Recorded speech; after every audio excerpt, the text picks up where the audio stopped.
Linear programming से संबंधित पिछले वीडियो में हमने ये जाना कि एक लीनियर प्रोग्राम क्या काम आता है, किस प्रकार से लीनियर प्रोग्रामिंग के माध्यम से अधिकतम और न्यूनतमकरण की समस्या को हल किया जा सकता है। साथ ही हमने जाना कि मुख्य रूप से लीनियर प्रोग्रामिंग को हल करने के लिए दो मेथड होते हैं। पहली विधि ग्राफ की विधि होती है और दूसरी सिंप्लेक्स विधि होती है।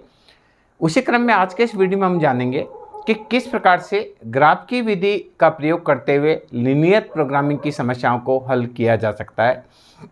मैंने एक क्वेश्चन लिया है, जहाँ देखिए क्वेश्चन लिख रखा है z = 45x + 55y। ये क्वेश्चन मैक्सिमाइजेशन का है, यानी इसमें हमको अधिकतम करो करना है। इसके साथ में इसको सॉल्व करने के लिए हमको प्रतिबंध दे रखे हैं 6x + 4y ≤ 120 और 3x + 10y ≤ 180, जहां x और y दोनों पॉजिटिव है, यानी अऋणात्मकता के बंधन है। तो इस सवाल को किस प्रकार से हल करना है, ग्राफिकल विधि से किस प्रकार से इस सवाल को हल किया जा सकता है, इसको हम इस वीडियो में समझेंगे। तो देखिए, सबसे पहले हमारे पास जो लक्ष्य फलन दे रखा है z = 45x + 55y। अब ये दो इक्वेशन दे रखे हैं, इनको सोल्व करने के। पहला इक्वेशन है 6x + 4y, हम मान लेते हैं ये बराबर है 120 के, फर्स्ट इक्वेशन। सेकंड है 3x + 10y = 180, equation number second. अब हमको क्या करना है, x और y के निर्देशांक निकालने के लिए हम क्या करेंगे, इनको आपस में सोल्व करके x और y की वैल्यू निकालेंगे। तो मैंने पहला इक्वेशन रखा है 6x + 4y = 120। पहले को ऐसा कैसे ही रखा, इसको मैं 2 से मल्टीप्लाई कर रहा हूं, तो ये हो जाएगा 6x + 20y = 360। हमने क्या किया, इक्वेशन नंबर सेकंड को 2 से गुणा करके लिखा कंपैरिजन करने के लिए। तो अब यहाँ देखिए, माइनस साइन चेंज किए, ये आपस में कट गया, तो यहाँ आया माइनस का 16y, यहाँ आएगा आपका माइनस का 240।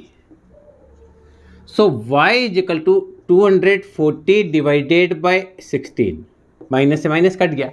तो हमको क्या करना है, 240 डिवाइडेड बाई 16, सो ये आएगा आपका 15। तो y का मान आ गया 15। अब देखिए, इक्वेशन फर्स्ट में y का मान रखने पर, तो हम फर्स्ट इक्वेशन में रख देते हैं, कि या सेकंड में रखो, कोई बात नहीं, वो किसी में भी रख सकते हैं। 6x + 4 × 15, y का मान दैट इज 120।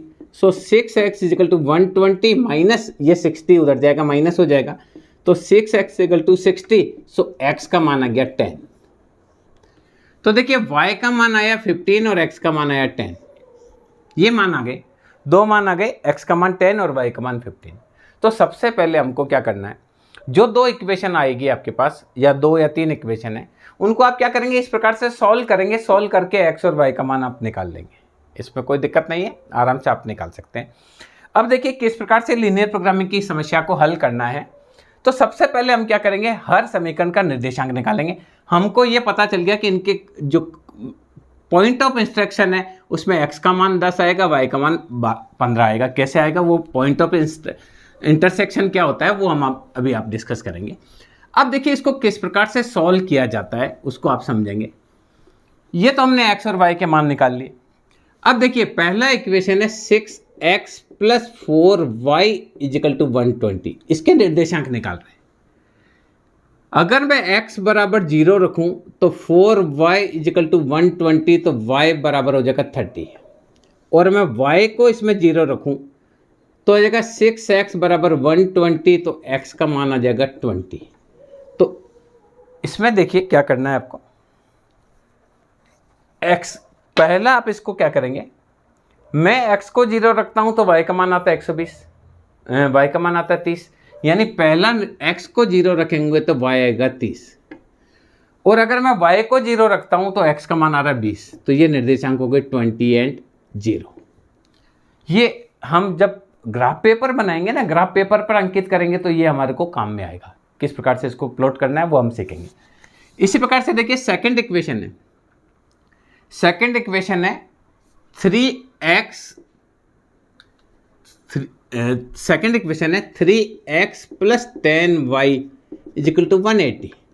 अगर मैं x को यहाँ 0 रखूँगा तो आएगा 10y बराबर 180, तो यानी तो y का मान आ जाएगा 18, यानी x को 0 रखने पर y का मान आ रहा है 18। और अगर मैं इस समीकरण में y को 0 रखूं तो आएगा 3x बराबर 180, तो x का मान आ जाएगा 60, यानी ये 60 आएगा जब ये हो 0। ये हमारे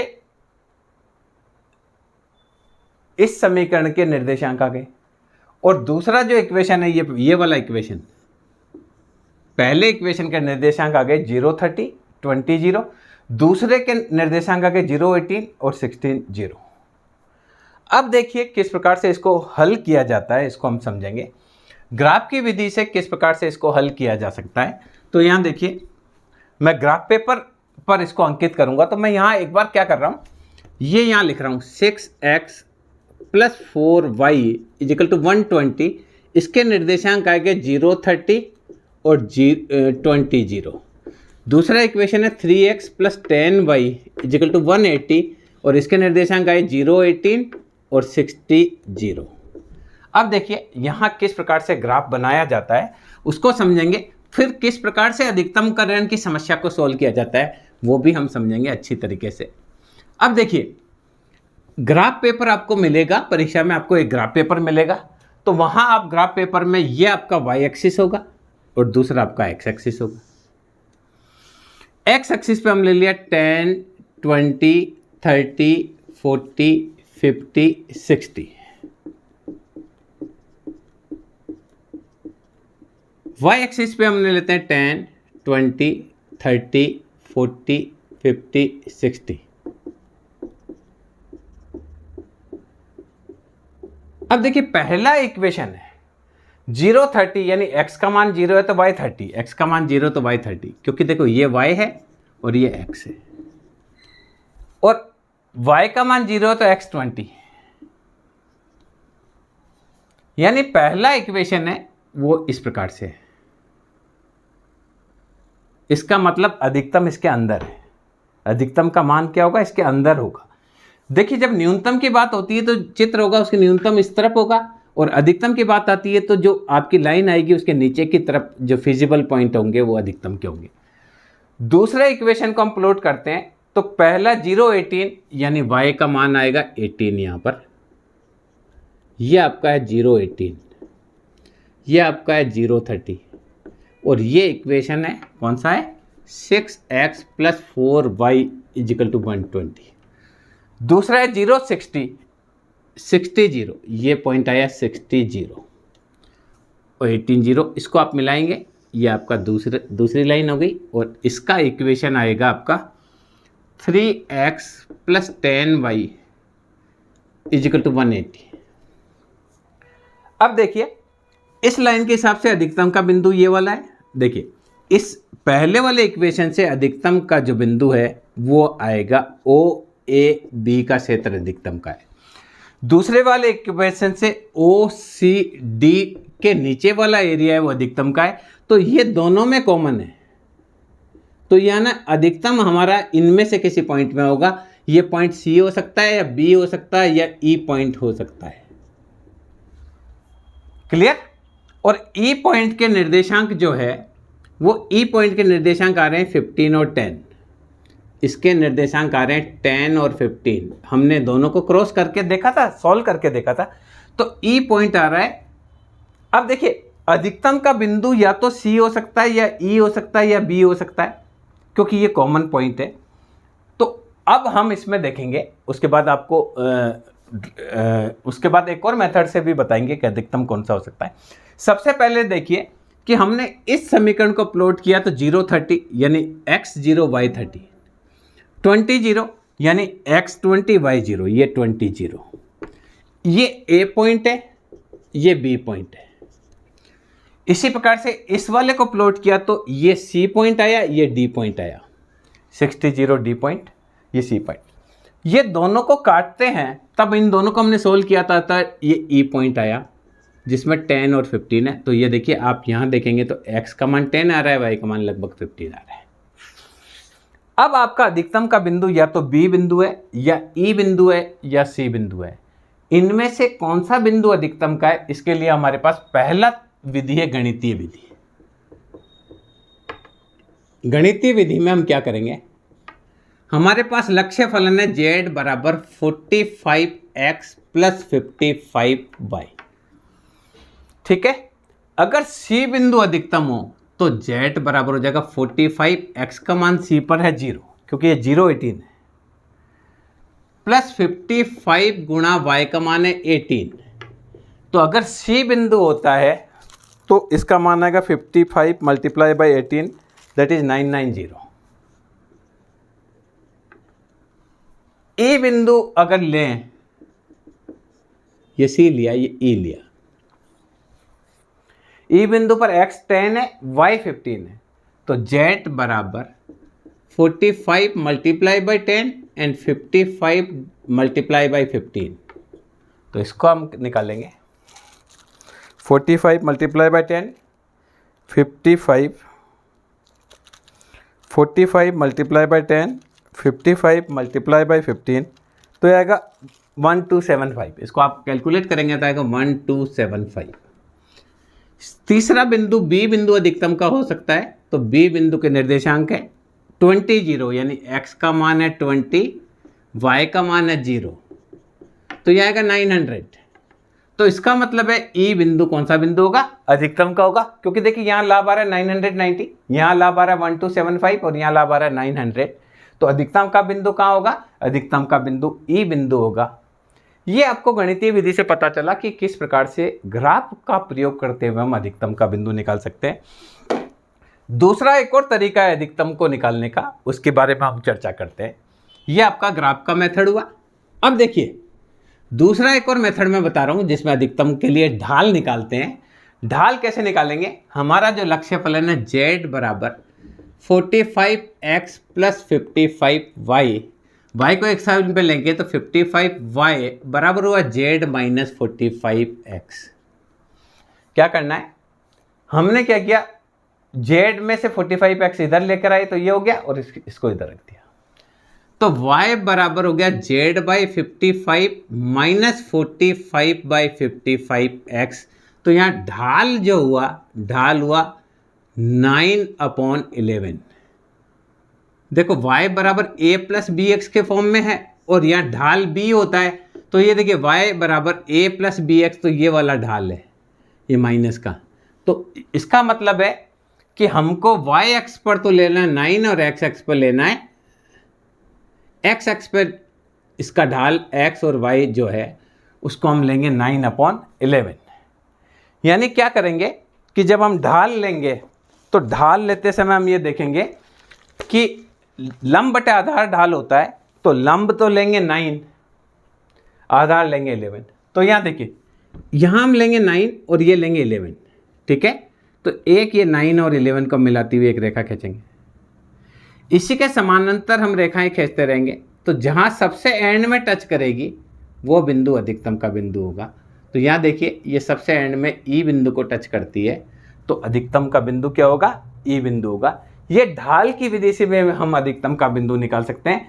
क्या करना है, ढाल होता है लंब, देखिए ढाल बराबर होता है लंब डिवाइडेड बाय आधार। तो यहां देखिए परपेंडिकुलर है 9, ये 11। फिर क्या करेंगे, स्केल से उसी के समांतर हम रेखाएं खींचते रहेंगे।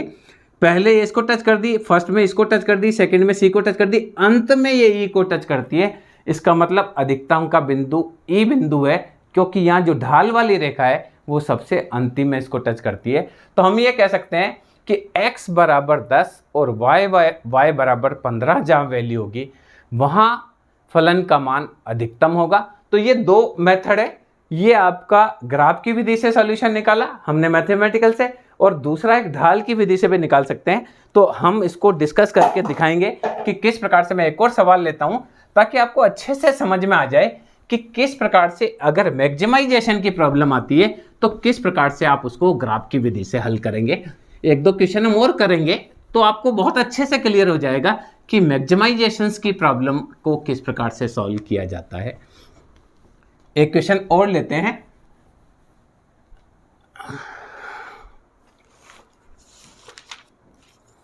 देखिए मैंने क्वेश्चन लिया है जहां अधिकतम करना है z = 2.5x + y। क्वेश्चन दे रखा है z is equal to 2.5x plus वाई, और इक्वेशन दे रखे हैं, प्रतिबंध दे रखे हैं 3x plus 5y।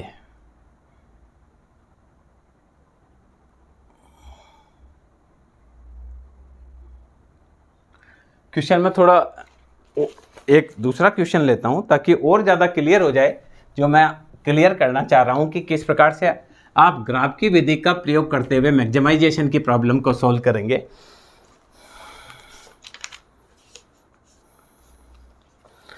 z is equal to 40x plus 50y, z is equal to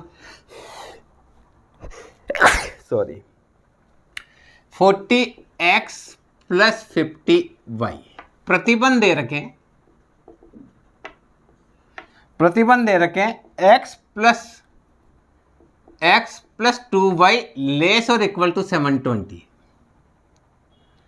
5x plus 4y less or equal to 1800, और x और y greater or equal to 0।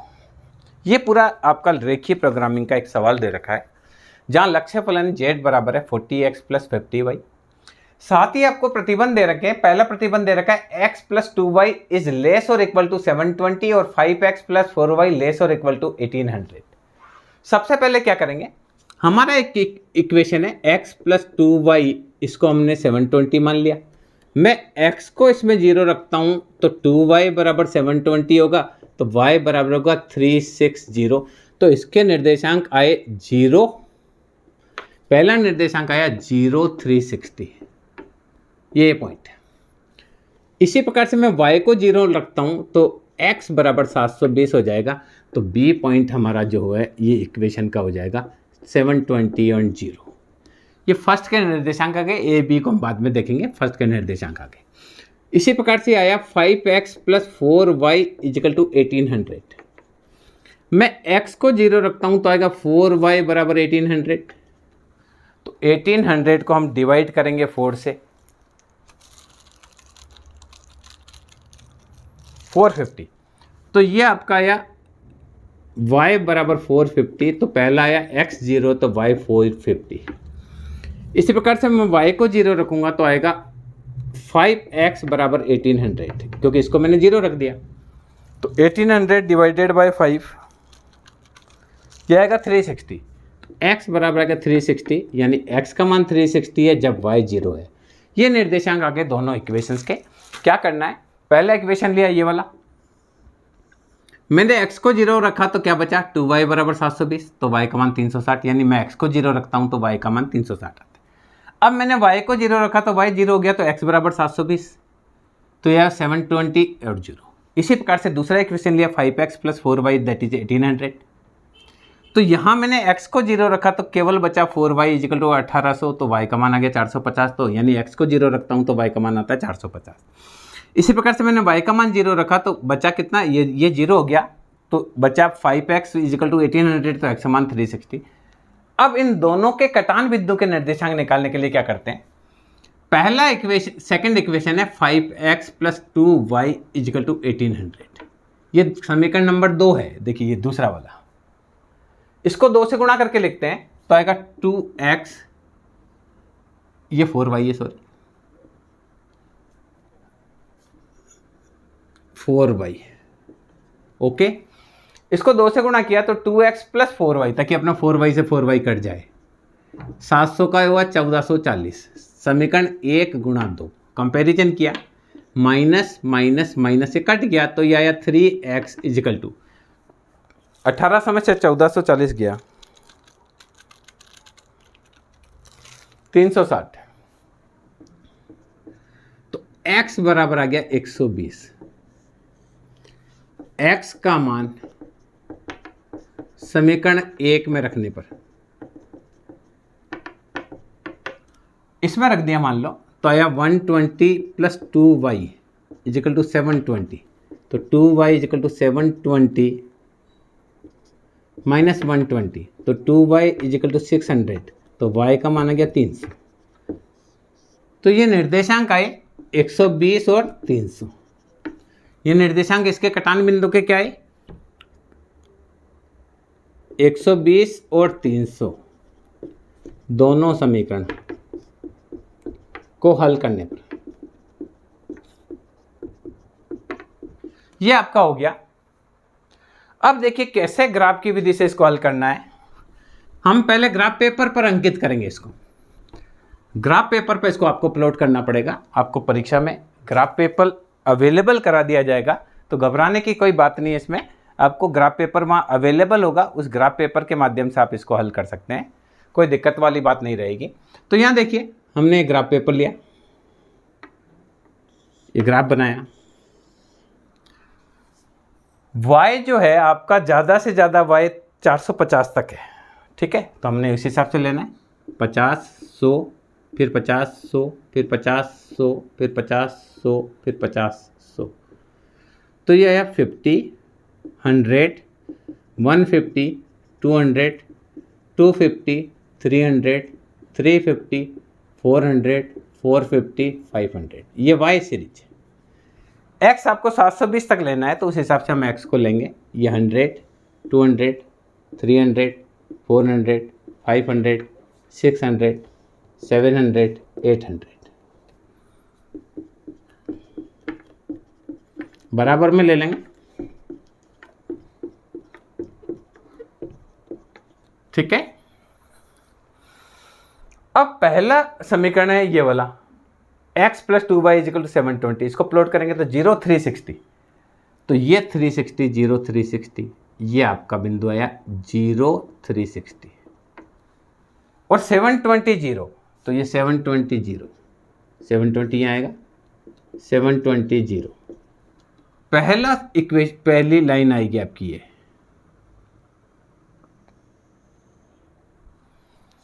ये इक्वेशन आपका आया x + 2y, x + 2y = 720। दूसरा इक्वेशन है 5x + 4y = 1800, तो 0450, यानी ये 450, ये आपका है 0450। दूसरा 360, 0, ये 350 यहाँ आएगा, 360 यहाँ आएगा। तो ये वाली रेखा इससे मिलेगी।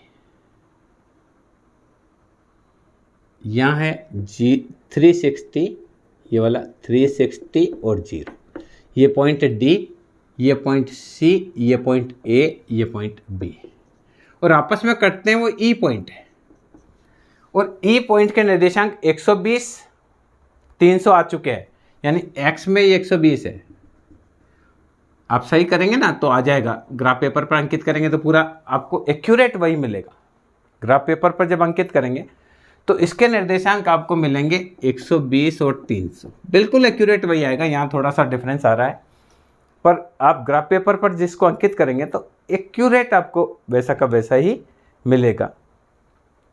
अब आपको क्या देखना है, अब आपको ढाल देखना। देखिए पहली वाली रेखा ये थी, तो यानी अधिकतम का बिंदु था OAB।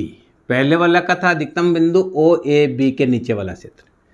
फिर दूसरे में था OCD के नीचे वाला क्षेत्र। तो ये इसके नीचे वाला क्षेत्र और इसके नीचे वाला क्षेत्र, कॉमन क्षेत्र जो हुआ वो ये हुआ। यानी अधिकतम का बिंदु जो है वो या तो बिंदु है A, या है E, या है D। या तो A अधिकतम का बिंदु है, या E बिंदु है, या D बिंदु है। अगर हम ढाल देखें तो z बराबर है 40x + 50y, सो 50y = z - 40x। तो ढाल आ जाएगा z/50 - 40/50x, तो ढाल आएगा 4/5। यानी आपको यहाँ 4 लेना है तो यहाँ 5 लेना है। इसका मतलब यहाँ 200 ले रहे हैं तो यहाँ आपको 250 लेना है। ये आपका ढाल रहेगा 4/5। इसी ढाल के लगातार आप रेखा खींचेंगे तो सबसे एंड में E बिंदु टच होगा। इसका मतलब E बिंदु क्या है, अधिकतम का बिंदु है। ये ढाल निकाल कर आप दे सकते हैं कि जो E बिंदु है वो अधिकतम होगा। क्या करना है, ये ढाल 4/50, यानी हमने यहाँ 200 लिया तो यहाँ 250 लिया। अगर यहाँ 300 लेंगे तो वहाँ उस हिसाब से ही आपको करना पड़ेगा। यानी 200 का 250 से है तो आपका 400 का 500 से होगा। क्लियर? तो ये देखिए, ये 400 का 500 से आप लेते हैं तो ये देखिए ई बिंदु को टच करके जाता है। मैंने क्या किया, 200 का 250 से लिया क्योंकि ढाल 4/5 है, तो यहाँ इसको हमने 50 से गुणा किया तो 200, यहाँ 250। तो इस प्रकार से देखिए, सबसे पहले ये पहले फर्स्ट में ये इसको टच कर रहा है, जैसे जैसे ढाल आगे जाएगा पहले ई बिंदु को टच करेगा, डी बिंदु को टच कर लेगा, लास्ट में ये ई बिंदु को टच करेगा, जो ये बताता है कि अधिकतम का बिंदु ई बिंदु होगा। ये ढाल की विधि से हुआ। आप गणितीय विधि से भी देखेंगे तो जो ई बिंदु है वो अधिकतम का बिंदु होगा। इसको मैथमेटिकली विधि से भी हम देख सकते हैं कि किस प्रकार से हम गणित के माध्यम से हम निकालेंगे तो भी हम अधिकतम का बिंदु निकाल सकते हैं। किस प्रकार से निकालेंगे उसको हम समझते हैं। हमारा लक्ष्य फलन है z बराबर 40x + 50y। अगर ए बिंदु अधिकतम का था जो ग्राफ में था, तो ए बिंदु जो था वो था 360, तो यानी ए बिंदु पर x का मान तो था 0 और y का मान था 360। ई बिंदु पर x का मान तो था 120 और y का मान था 300, और एक था अपना डी बिंदु। डी बिंदु पर x का मान था 360 और y का मान था 0। इन तीनों को सोल्व करेंगे तो हमको पता चल जाएगा कि ई बिंदु ही अधिकतम का बिंदु होगा। 50 गुणा 360, यह आया 18,000। दूसरा देखेंगे 40 × 120 और 15,000, 19,000, 800। थर्ड को देखेंगे 40 × 360, 14,400। तो अधिकतम का बिंदु ई बिंदु होगा। ये देखिए सबसे ज़्यादा इसमें है। तो इस प्रकार से ग्राफ की विधि से हम अधिकतमकरण की समस्या का समाधान कर सकते हैं। तो मैं समझता हूँ इस वीडियो के माध्यम से आप समझ पाए होंगे कि किस प्रकार से ग्राफ की विधि का प्रयोग करते हुए अधिकतमकरण की समस्या का समाधान किया जा सकता है। अभी इसमें हमने केवल 2 समीकरण आते हैं, वैसे ही केस लिए हैं। नेक्स्ट वीडियो में हम अधिकतमकरण की समस्या को 3 अगर समीकरण होते हैं तो किस प्रकार से उनको हल किया जा सकता है उसके बारे में भी विस्तार से चर्चा करेंगे। मैं समझता हूँ इस वीडियो के माध्यम से किस प्रकार से ग्राफ की विधि से लीनियर प्रोग्रामिंग की समस्या को हल किया जा सकता है, इसे आप समझ पाएंगे।